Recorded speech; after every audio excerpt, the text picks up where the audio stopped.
Good morning बंधुरा आज के आमरा एखन आछि उत्तरकाशीते। तो এই হচ্ছে আমাদের চারপাশটা ব্যালকনি থেকে আর পেছনে গঙ্গা। তো আমরা আজকে এই হোটেলে ছিলাম, হোটেল গঙ্গা নিবাস না হোটেল লীলা প্যালেস। তো এখানে রেস্টুরেন্টও ছিল ভেতরে। তো আমরা এখন বেরিয়ে যাচ্ছি চোপতার উদ্দেশ্যে। চোপতায় পৌঁছে বাকি কথা হবে। তার আগে আমি একটু ঘরটা দেখিয়ে দিই কেমন ঘরে আমরা ছিলাম। গঙ্গোত্রী যাওয়ার পথে বা আসার পথে এরকম হোটেল অনেক পাবেন। ছিল দুটো বেড, তিনজন মানুষ ভালোই ঘুমোতে পারে। আর রাস্তার পাশে হওয়াতে এখানে কিন্তু প্রচুর টুরিস্ট আসে এই হোটেলে। আর দিয়েছিল একটা মিরর, টিভি ছিল, আর ছিল কিছু জিনিসপত্র রাখার একটা ওয়ার্ড্রোব, আর বাথরুম পরিষ্কার পরিচ্ছন্ন ইন্ডিয়ান ওয়েস্টার্ন দুটোই ছিল। সঙ্গে গরম জলের ব্যবস্থাও ছিল, বেসিন গিজার সবই ছিল। মোটামুটি ভালোই একদিন থাকার জন্য বেশ সুন্দর সাজানো গোছানো। এটা হোটেলের রিসেপশন। তো আর এর পাশেই রয়েছে খাওয়া দাওয়ার জায়গা। যে রিসেপশন, আর এখান থেকে বেরিয়েই যেটা দেখার সেটা হচ্ছে গঙ্গা। এই জাস্ট হোটেলের এটা পেছন সাইডটা, এখান থেকে গঙ্গা বয়ে যাচ্ছে। অদ্ভুত সুন্দর জায়গায় হোটেলটা, মানে এত সুন্দর গঙ্গার শব্দ। এই সাইডেও এই যে গঙ্গা বয়ে যাচ্ছে, দারুণ লাগছে এখান থেকে। মানে একটু সময় থাকলে আমি গঙ্গায় গিয়ে স্নান করতাম।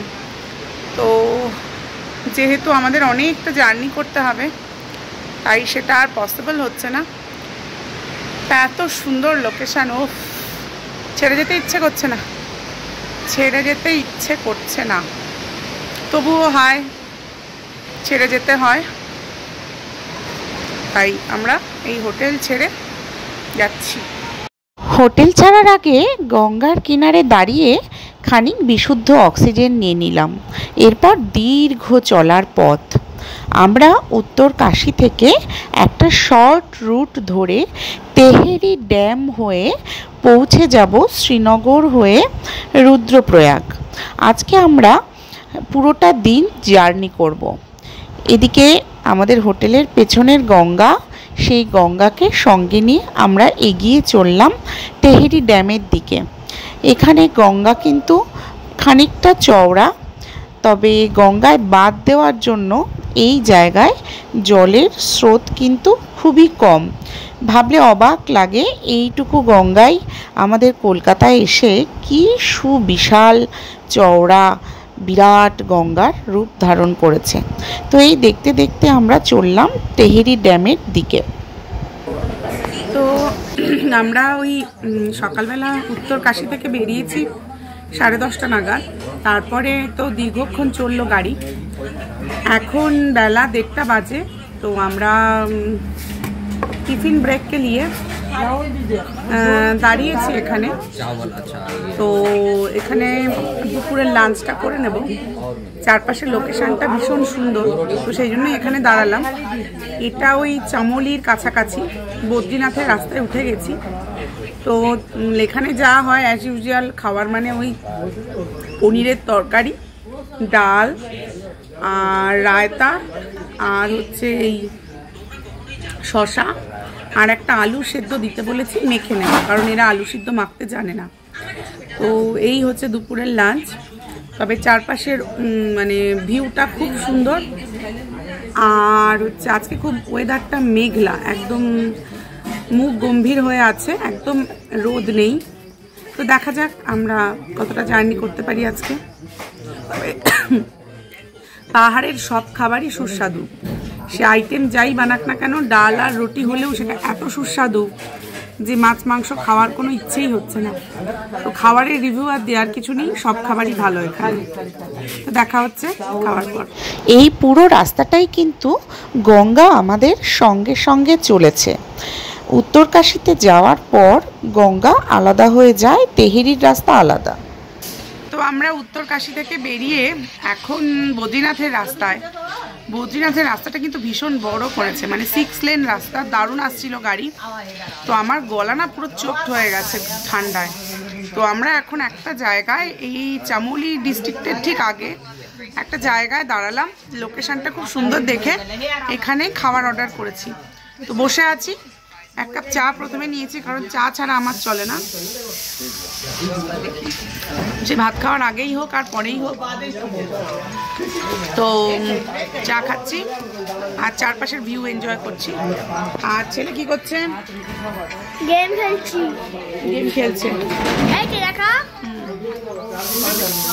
তো গেম খেলছে আর আমি চা খাচ্ছি, আর অভিষেক ফটো তুলতে বেরিয়েছি। পাহাড়ের খাঁজে একটা ঝুলন্ত জায়গায় এই রেস্টুরেন্টটা।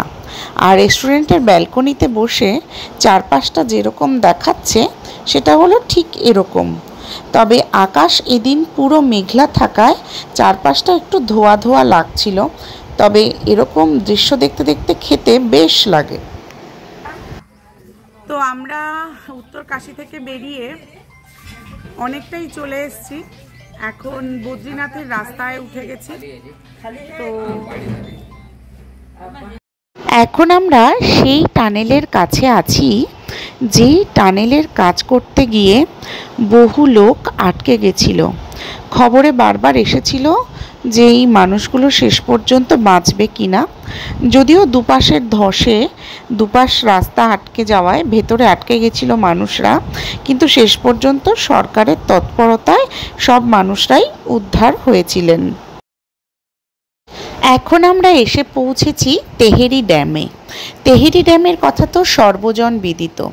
এই তেহেরি ছিল একটা সময় উত্তরাখণ্ডের ক্যাপিটাল সিটি, একটা বিরাট জনবহুল শহর। দেরাদুনের থেকেও বড় শহর ছিল এটা, কিন্তু ধসে সবটাই আজ ড্যাম। তো আমরা এখন এই তেহেরি ড্যাম প্রজেক্টের সামনে, পাশেই একটা ড্যাম আছে, বিরাট বড় ড্যাম, তেহেরি ড্যাম। কিন্তু আজকে এত মেঘলা, কিচ্ছু দেখা যাচ্ছে না ড্যামের। তো ড্যামে ছবি তোলার চেষ্টা করলাম, কিছু ভালো ছবি এলো না। তো পাশেই এখানে পুলিশ চৌকি। তো এখানে এসে একটু ওয়াশরুমে গিয়ে আবার আমরা গাড়িতে চড়বো। দীর্ঘ 3-4 ঘন্টা ধরে এত পাকে পাকে পাকে পাকে রাস্তা, শরীর একদম ভীষণ খারাপ লাগছে, প্রচণ্ড বমি বমি পাচ্ছে। তো এই যে লেবু পাতা, এখানে এই পুলিশ স্টেশনের ভেতরে একটা লেবু গাছ ছিল, তো কয়েকটা লেবু পাতা নিয়ে নিলাম। তো ড্রাইভার সামান্য সময়ের একটা ব্রেক নিচ্ছেন, চাটা খাচ্ছেন, তারপরে আবার যাব আমরা চোপতার পথে। তেহেরি ড্যাম নিয়ে বহু মিথ আছে। তেহেরিতে বাস করত উত্তরাখণ্ডের রাজারা। সেই রাজাদেরকে নাকি দেবতা স্বপ্ন দেখিয়ে বলেছিল এখানে ড্যাম তৈরি করার জন্য বাধা দিতে, কিন্তু সরকার বারবার বাধা পাওয়ার পরও এখানে ড্যাম তৈরি করেন, কিন্তু শেষ পর্যন্ত সবটাই জলের তলায়। গুড মর্নিং বন্ধুরা, আজকে 14 তারিখ আর আমরা এখন আছি রুদ্রপ্রয়াগে। কালকে আমরা উত্তরকাশী থেকে যাত্রা শুরু করেছিলাম গঙ্গোত্রী দেখে। তো কালকে শরীর খুব খারাপ হয়ে গেছিলো, মানে কালকে জার্নি করাটা ভেরি ডিফিকাল্ট হয়ে গেছিলো। আর তেহেরি লেকের চারপাশ থেকে যখন পাকে পাকে ঘুরছিল গাড়িটা, তখন অসম্ভব মাথা ঘোরাচ্ছিল, এবং সেই মাথা ঘোরানো রাত্রি পর্যন্ত ছিল। তো কালকে খুব বেশি ভিডিও করতে পারিনি শরীরের অসুস্থতার জন্য। আর রাতে এসে হোটেলের ডিনারটাও আর দেখাতে পারিনি। এখানটা এটা হচ্ছে রুদ্রপ্রয়াগ। রুদ্রপ্রয়াগ অ্যাকচুয়ালি ওটা হচ্ছে বদ্রীনাথের রাস্তা পেছনের, আর এটা হচ্ছে ব্রিজ পেরিয়ে কেদারনাথের রাস্তায় আমরা আছি। তো কেদারনাথের রাস্তায় জাস্ট ঢুকেই এই হোটেলটা, হোটেল গোবিন্দ প্যালেস। তো এটা একটা পাঞ্জাবি হোটেল। এদের খাওয়া দাওয়া দারুণ সুন্দর খাওয়া দাওয়া ছিল, প্রচুর আইটেম ছিল। মানে এই আমি প্রথম, খিচুড়ি ছিল, পনিরের প্রচুর আইটেম ছিল, নিরামিষ প্রচুর আইটেম ছিল। তো আমি বাটার নান নিয়েছিলাম, পনির মশালা নিয়েছিলাম, আর একটা মিক্সড ডাল নিয়েছিলাম, আর দই নিয়েছিলাম। তো এগুলোই খাওয়া দাওয়া হয়েছে। ও আর আলু জিরা ছিল। তো কালকে আমি আর দেখাতে পারিনি। তো আজকে আমরা সকালবেলা, এখন 9টা বাজে, আমরা রওনা দিচ্ছি বদ্রীনাথের উদ্দেশ্যে। তো হোটেলটা আমি একবার একটু আজকে দেখিয়ে দিচ্ছি। হোটেল ভাড়া নিয়েছে 1500 টাকা প্রতি রুম, আর খাওয়া দাওয়া ছিল 300 টাকা স্পেশাল থালি, আর তার সঙ্গে 200 টাকার আলু জিরা। তো দেখাচ্ছি আমি হোটেলটা। এই হচ্ছে আমাদের, মানে এটা অ্যাকচুয়ালি নিচে করিডোর, এইটা ছিল আমাদের রুম। বেশ ইন্টেরিয়ার ডেকোরেশন করা।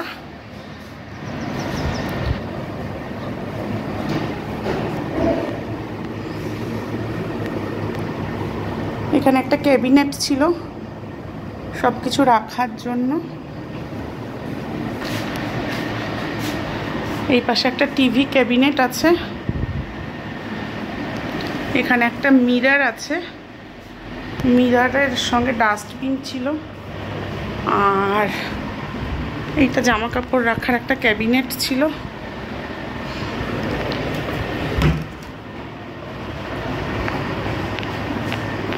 আর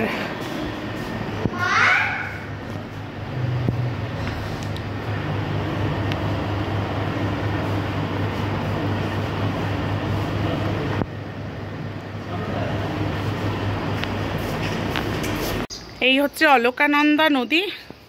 বুবু হাই করে দে। আর এই ওপরে হচ্ছে রুদ্রপ্রয়াগের রাস্তা। ভাসিয়ে দিয়েছি অলকানন্দার জলে। সমস্ত স্মৃতিকে ভাসিয়ে দিয়ে এই অলকানন্দা ধরে এবার আবার নতুন স্মৃতি সংগ্রহের উদ্দেশ্যে রওনা দেব। এই হলো আমাদের হোটেলের রেস্তোরাঁটা বেশ বড়, আর প্রচুর খাবারের আইটেম রয়েছে। কুকের ঘরও বেশ বড়। তো তারপরে আমরা রেডি হয়ে এখন সমস্ত পাওনা দেনা মিটিয়ে চেক আউট করে চলে যাব বদ্রীনাথের উদ্দেশ্যে। আমাদের গাড়ি বাইরে দাঁড়িয়ে আছে, তো আমরা চললাম বদ্রীনাথের দিকে। Good morning. আজকে 14ই জুন 2025, আর আমরা এখন আছি রুদ্রপ্রয়াগে। রুদ্রপ্রয়াগ থেকে আমরা আজকে যাব বদ্রীনাথ, আর যাওয়ার পথে পড়বে আমাদের 3টে প্রয়াগ, কর্ণপ্রয়াগ, আর হচ্ছে তোমার বিষ্ণুপ্রয়াগ, আর হচ্ছে তোমার রুদ্রপ্রয়াগ। তো আমরা এই প্রয়াগগুলো দেখতে দেখতে যাব, আর আপনাদেরকেও দেখাবো। এই পথে আমরা 4টে প্রয়াগ পার করব। এইটা হলো রুদ্রপ্রয়াগ পার করে আমরা কর্ণপ্রয়াগ, নন্দপ্রয়াগ, বিষ্ণুপ্রয়াগ পার করে পৌঁছে যাব বদ্রীনাথে। দেবপ্রয়াগ আমরা দেখিনি, কারণ আমরা যমুনাত্রীর দিক দিয়ে যাত্রা শুরু করেছিলাম, মানে দেরাদুন হয়ে মুসৌরি হয়ে আমরা যমুনাত্রীর পথে গিয়েছিলাম, তাই দেবপ্রয়াগ দেখতে পাইনি, ফেরার পথে দেখব। এখন আমরা পরপর 4টে প্রয়াগ দেখে এগিয়ে চললাম বদ্রীনাথের দিকে। যদিও কোনো প্রয়াগে সেই অর্থে গাড়ি দাঁড় করায়নি ড্রাইভার, কারণ প্রয়াগগুলো অনেক নিচে, এবং নিচে গিয়ে সেই প্রয়াগ দেখতে অনেকটা সময় পার হয়ে যাবে। আর বদ্রীনাথের রাস্তা যেহেতু ডিফিকাল্ট, রাত হয়ে গেলে মুশকিল হবে, তো সেই জন্য আমরা ওপর থেকেই প্রয়াগগুলো দেখতে দেখতে এগিয়ে চললাম। তো আমরা বদ্রীনাথের পথে অনেকটাই চলে এসেছি। রুদ্রপ্রয়াগ পার করেছি, কর্ণপ্রয়াগ পার করেছি, আমরা এখন নন্দপ্রয়াগ চলে এসেছি। তো এরপরেই যোশীমঠ, তারপরে বিষ্ণুপ্রয়াগ, গোবিন্দঘাট, তারপরেই বদ্রীনাথ। তো দারুণ সুন্দর জার্নি, আর সবচেয়ে বড় কথা রাস্তা অসাধারণ করে দিয়েছে। আমি যখন 2018 এসেছিলাম সেই রাস্তা থেকে এখনকার রাস্তা ভীষণ সুন্দর, মানে রাস্তা একদম নতুন, আর 3-4টে গাড়ি পাশাপাশি যেতে পারে, এত চওড়া করে দিয়েছে রাস্তা। তো সেই কারণে যাওয়াটাও খুব ইজি হচ্ছে। রুদ্রপ্রয়াগ থেকে 135 কিলোমিটার ছিল বদ্রীনাথ। এখন দেখা যাক আমরা এই 135 কিলোমিটার কতক্ষণ সময় পার করতে পারি। যদিও এই রাস্তার সবচেয়ে ভয় হচ্ছে জ্যাম, প্রচুর জ্যাম হয়। তো জ্যামে না পড়লে আমরা খুব তাড়াতাড়ি বদ্রীনাথ পৌঁছে যাব। সত্যি কথা বলতে বদ্রীনাথের রাস্তা এখন ভীষণ ভালো। এর আগে যখন আমি 2018 সালে এসেছিলাম তখন এই রাস্তা এত সরু ছিল, ভয়ঙ্কর ছিল রাস্তা, কিন্তু এখন রাস্তা দুর্দান্ত। তো আমরা বদ্রীনাথ থেকে সকালবেলা বেরিয়েছিলাম। তো বদ্রীনাথ থেকে বেরিয়ে অনেকটা পথ এগিয়ে আমরা কর্ণপ্রয়াগ পার করে, নন্দপ্রয়াগ পার করে এখন পিপিলকটিতে আছি। তো পিপিলকটিতে আমরা একটা রেস্তোরাঁয় খাচ্ছি দুপুরের লাঞ্চ। সবচেয়ে মজার ব্যাপার হলো এখানে আমি প্রথম খিচুড়ি পেলাম এবং খিচুড়িটা খুব সুন্দর টেস্ট। খিচুড়ির সঙ্গে পাঁপড় ভাজা, আলু ভাজা আর আচার। তো এটা আমি নিয়েছি। ছেলের জন্য ভাত, আলু ভাজা, ডাল, পাঁপড়, স্যালাড আর অভিষেকের জন্য ডাল, তরকারি, স্যালাড আর ভাত। তো এই আমরা খাচ্ছি মোটামুটি রোজ একই খাবার, তবে আজকের খাবারটা অনেক বেশি সুস্বাদু। তো ঠিক আছে, খেয়ে দেখা হচ্ছে। এরপর আমরা যোশীমঠে গিয়ে নামবো, যোশীমঠটা দর্শন করব। দুপুর গড়িয়ে বিকেল প্রায়, সূর্য পশ্চিমে ঢলে পড়ছে আর আমরা এগিয়ে চলেছি আমাদের গন্তব্যের দিকে। আমরা এখন যাব যোশীমঠ, সেখানে নৃসিংহ মন্দির দর্শন করে তারপর আমরা যাব বদ্রীনাথের দিকে। যদিও পাহাড়ের সন্ধে বেশ দেরিতে হয়, তাই আমরা বদ্রীনাথের দিকে ছুটলাম।